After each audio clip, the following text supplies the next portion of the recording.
ભારત વર્ષ 2070 સુધી net zero બનવાનું લક્ષ્ય નક્કી કરી રહ્યું છે, ત્યારે નવસારી મહાનગરપાલિકા પણ પર્યાવરણ સંરક્ષણ તરફ સક્રિય પગલાં લઈ રહી છે. શહેરને પ્લાસ્ટિક પ્રદૂષણથી મુક્ત બનાવવા માટે ઝીરો પ્લાસ્ટિક ઝોન અભિયાનને હવે વાસ્તવિક રૂપ આપવામાં આવી રહ્યું છે.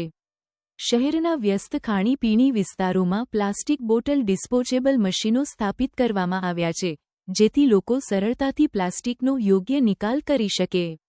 આ પહેલથી રસ્તાઓ પર ફેલાતું કચરું ઘટશે અને રિસાયક્લિંગ પ્રક્રિયા વધુ સુગમ બનશે. ખાસ કરીને ફૂડ સ્ટોલ અને લારીઓવાળા વિસ્તારોને પ્રાથમિકતા આપવામાં આવી છે, જ્યાં પ્લાસ્ટિકનો ઉપયોગ વધુ પ્રમાણમાં થાય છે.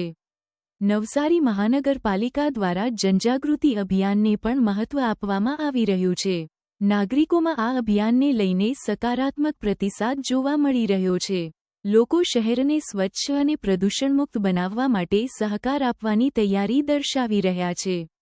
આ અભિયાન નવસારી માટે માત્ર સ્વચ્છતા પૂરતું નહીં, પરંતુ પર્યાવરણ સંરક્ષણ તરફનું મહત્વપૂર્ણ પગલું સાબિત થઈ શકે છે.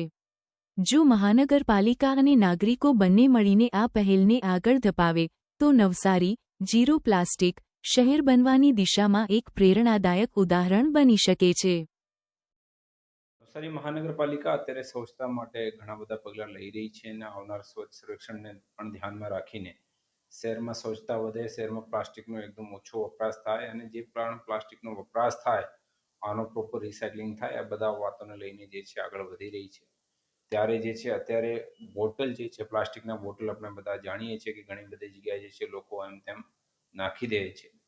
આનો પણ જે છે અમે રિસાયકલિંગ મશીન લગાવ્યું છે કે જે ક્રશ કરીને રિસાયકલ કરી શકે છે, જેનાથી જે છે કે શહેરમાં એક સ્વચ્છતા જે રહે, શહેરમાં પ્લાસ્ટિક જે છે એવું બધું જે પેટવાળું જે હોય છે આનો એ જે એમ તેમ જે લોકો ફેંકી દે છે ઓછું રહે અને આપણે એક બધા ભેગા મળીને શહેરને સારો સ્વચ્છ બનાવી શકીએ. એન્વાયરમેન્ટમાં ઉપર પણ જે છે આપણે બધા જાણીએ છીએ કે પ્લાસ્ટિકનો ઘણો બધો જે છે વિપરીત પ્રભાવ પડતો હોય છે. આને પણ રોકી શકીએ છીએ. એ બધા મુદ્દા ધ્યાનમાં રાખીને અમે અત્યારે એ પણ ચાલુ કર્યું છે. સાથે સાથે જે છે બેગ વેન્ડિંગ મશીન જે છે એ પણ અત્યારે અમારે ચાલુ કરેલા છે, જેમાં લોકો જે છે પ્લાસ્ટિકની બજાય કાપડના થેલી કોઈન નાખીને જે છે આમાંથી લઈ શકે છે. એવા બધા જે છે પગલાં મહાનગરપાલિકાએ અત્યારે શહેરમાં સ્વચ્છતા વધારવા માટે જે છે હાથ ધરી.